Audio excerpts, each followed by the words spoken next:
Hello everyone, एक बार फिर से मेरे यूट्यूब चैनल में आप सभी का स्वागत है।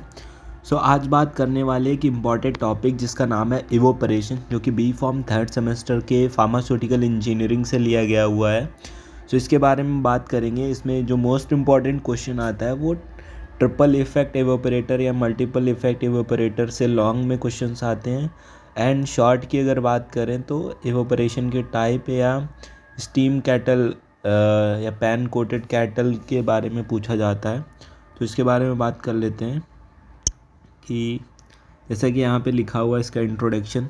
The process by which liquid atoms और molecule vaporise is that convert into gaseous phase after gaining sufficient energy. कहने का मतलब है, जब हम किसी भी सब्सटेंस को हीट प्रोवाइड करते हैं तो एक टाइम के बाद क्या होता है, हीट लेने के बाद वो बॉयल होता है और बॉयल होने के बाद उसका एक फेज़ आता है जिसको हम बोलते हैं एवापोरेशन। यानी जब वो उस पर्टिकुलर पॉट को या उस पर्टिकुलर मैटर को छोड़ के इवोपरेट हो जाता है अपनी जगह से और गैसेस फेज में चला जाता है, तो उसको हम लोग इवोपरेशन कहते हैं। ठीक है, यहाँ पे लिखा हुआ the term evaporation refers to slow vaporization of liquid और रिवर्स कंडेंसेशन। यानी जो भी हमारा मैटर इवोपराइज हो रहा है उसको हम लोग कहेंगे स्लो वेपोराइजेशन भी बोलते हैं। It is a type of the transition in which molecule, इसमें क्या होता है, लिक्विड स्टेट से हमारा मॉलिक्यूल जो है वो गैसियस स्टेट में जो है वो कन्वर्ट हो जाता है। इसके क्या क्या ऑब्जेक्टिव हैं? इवोपरेशन का जो सबसे पहला ऑब्जेक्टिव है इसका क्या है कि किसी भी सोल्यूशन को कॉन्सेंट्रेटेड बनाना है। यानी जब उसमें से हमारा जो सॉल्यूट और सॉल्वेंट होता है, तो जब भी सॉल्वेंट हमारा इवोपरेट हो जाएगा तो हमारे पास एक कॉन्सेंट्रेटेड क्या मिलेगी, हमको प्रिपरेशन मिल जाएगी। ठीक है, बॉईल करने से। Give below are the objectives, नीचे जो दिए गए हैं वो उसके ऑब्जेक्टिव है।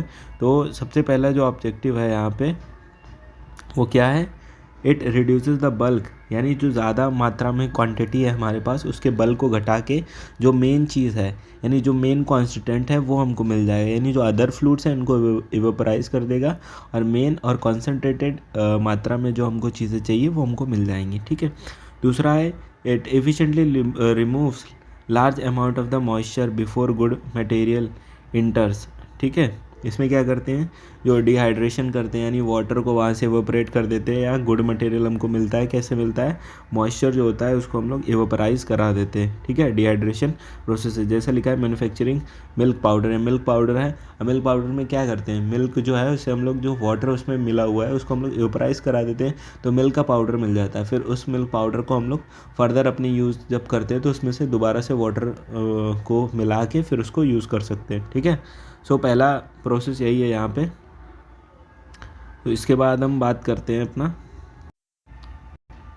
नेक्स्ट बात करते हैं इसके एप्लीकेशंस की। एप्लीकेशन के बारे में अगर हम बात करने वाले हैं तो एप्लीकेशन में क्या है, इंडस्ट्री में इसका बहुत ज़्यादा उपयोग होता है। कैसे होता है, it is used in many printing and coating process.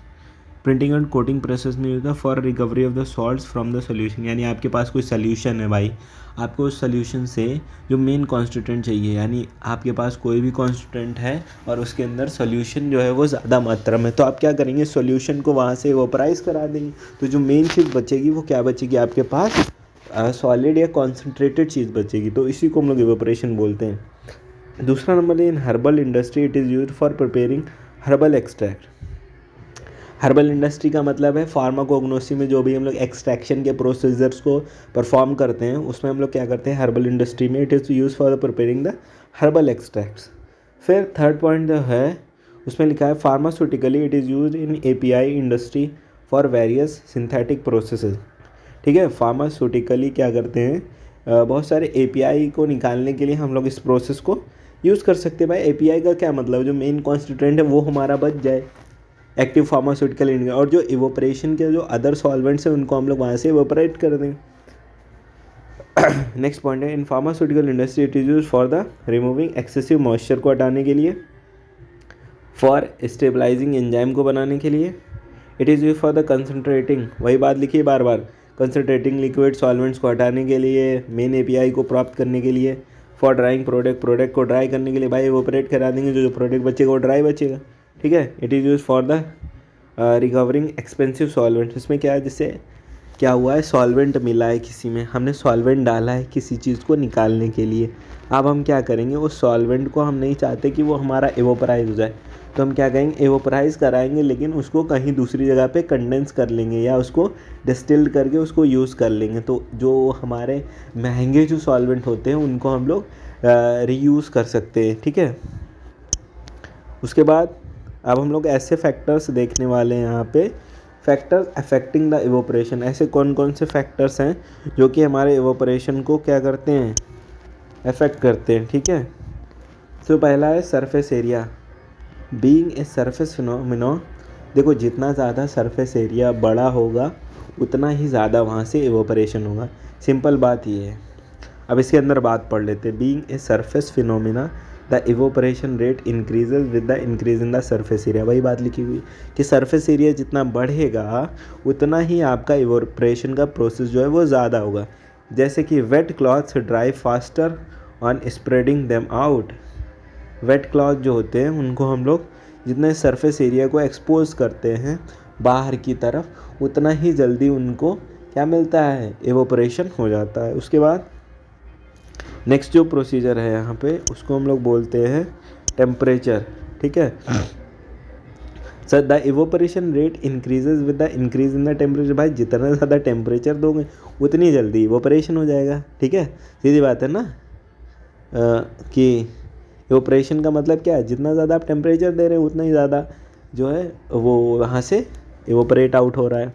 सीधी बात यही है कि मतलब जितना कोई लड़की आपको लाइन दे रही है आप उतने ही उसके पीछे पीछे जा रहे हैं। अगर कम लाइन देगी तो आप इनका इंटरेस्ट कम होगा, अगर आपको ज़्यादा लाइन दे रही है तो आपका इंटरेस्ट ज़्यादा होगा, सिंपल सी बात है। तो अगर लड़की लाइन दे रही है तो आपको जाना नहीं है, पर एक एग्जाम्पल के लिए मैंने बता दिया यहाँ पे कि कैसे टेम्परेचर मिल रहा है तो इंसान खिंच रहा है ना, तो वैसे ही टेम्परेचर मिलने पे इवोपरेशन भी बढ़ जाएगा, और इवोपरेशन बढ़ेगा तो हमारा क्या होगा, अल्टीमेटली टेम्परेचर बढ़ने से उसकी काइनेटिक एनर्जी बढ़ जाती है, क्योंकि मॉलिक्यूल की काइनेटिक एनर्जी बढ़ेगी तो वो जल्दी से सरफेस को छोड़ के बाहर चले जाएंगे। भाई जल्दी एनर्जी मिल रही है, अगर आप कोचिंग में बैठे हो कोई लड़की सामने से आ रही तो आपकी काइनेटिक एनर्जी बढ़ जाएगी, आप तुरंत क्लास छोड़ के बाहर चले जाओगे। ठीक है, हाँ मेरी क्लास बात अलग है, अगर मेरी क्लास चल रही तो नहीं जाओगे, पता है मुझे। बात करते हैं ह्यूमिडिटी की। सो ह्यूमिडिटी क्या होता है, ह्यूमिडिटी का मतलब है जैसे बारिश का सीज़न आप एज्यूम कर लो, तो बारिश के सीज़न में क्या होता है, ह्यूमिडिटी ज़्यादा है। ठीक है, ह्यूमिडिटी ज़्यादा है मतलब जो यहाँ का एटमॉस्फेयर है उसमें वाटर कंटेंट ज़्यादा है। ठीक है, एयर जो है उसमें वाटर का कंटेंट, अभी जैसे रेगिस्तान में चले जाओ आप तो वहाँ पे एयर में जो वाटर का कंटेंट है वह एकदम कम है, तो वहाँ पे सूखी हवाएं चलती हैं, इसलिए क्योंकि वाटर का कंटेंट नहीं। तो जहाँ पे सूखी हवाओं की जगह ह्यूमिडिटी बढ़ जाती है, उसको जो बारिश की कंडीशन में जैसे ह्यूमिडिटी बढ़ जाती है तो उसको ह्यूमिडिटी बोलते हैं। ठीक है, जितना ज़्यादा ह्यूमिडिटी है कहीं पे तो वहाँ पे इवोपरेशन कम होगा। बात ये सीधी सी बात ये है कि देखो मैं दिखाता हूँ आपको, the evaporation rate decreases with increase in the humidity. भाई आपके पहले ही एटमॉस्फियर में वाटर का कंटेंट ज़्यादा है तो वो आपके इवोपरेशन जो हो रहा है वो रेट स्लो होगा। बात समझ रहे हैं, जैसे ये आपका बर्तन है जिसमें क्या रखा है, आपका मटेरियल रखा है, और ये आपका एयर स्पेस लिखा है, वहाँ एयर स्पेस समझ लो। ठीक है, एयर है, सो एयर में पहले ही ह्यूमिडिटी ज़्यादा है तो यहाँ से जो मटेरियल आएगा जो इवोपरेशन होगा उसकी रेट जो होगी वो स्लो होगी। बात समझ रहे हैं, इसकी जो रेट होगी वो कैसी होगी, स्लो होगी बेटा। कैसी होगी, स्लो होगी। यहाँ से जो यहाँ से एयर मॉलिक्यूल जाएंगे, ठीक है, यहाँ से जो एयर मॉलिक्यूल जाएंगे ऊपर की ओर वो क्या होंगे, उनकी जो रेट होगी वो स्लो होगी। कैसी होगी, स्लो।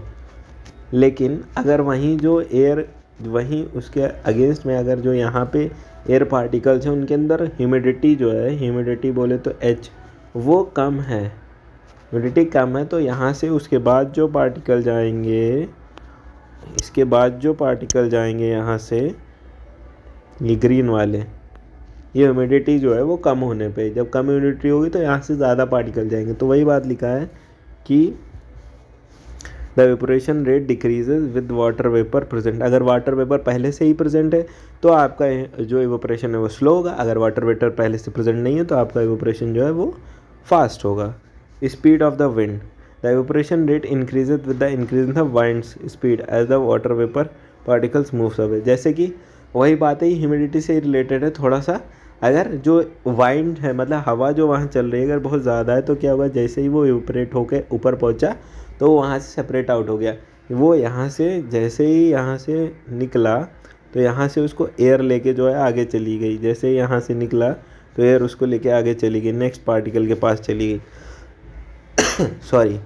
तो जैसे ही वो पार्टिकल के साथ आगे निकल गई तो हम क्या करेंगे, तो वह उसका इवेपोरेशन रेट ज़्यादा हो जाएगा। लेकिन अगर वो वहीं पे जो वाइंड का रेट अगर स्लो है तो उतनी तेज़ी से उसको लेके नहीं निकल पाएगी। एग्जाम्पल देख लेते हैं इसका। एग्जाम्पल है on a windy day wet clothes dry faster. अगर हवा चल रही है भाई तो आपके कपड़े जल्दी सूख जाते हैं, भाई हवा नहीं चल रही है तो आपके कपड़े जो हैं वो स्लोली सूखते हैं। बात समझ में आ रही है? ओके गाइस, नेक्स्ट पेज पे आ चुके हैं हम लोग। Nature of the liquid, nature किस लिक्विड, नेचर जो है आपके लिक्विड का कैसा है apart from the external factor. ये सारे तो एक्सटर्नल फैक्टर हो गए कि भाई वाइंड कैसी है, वहाँ पे ह्यूमिडिटी कैसी है, टेम्परेचर जो है कि एक इंटरनल फैक्टर है यहाँ हालांकि। तो एक्सटर्नल फैक्टर को हटा के इंटरनल फैक्टर के बारे में अगर हम बात करें तो inert nature of a liquid also affect evaporation. Water takes much more time to evaporate in comparison to the petrol.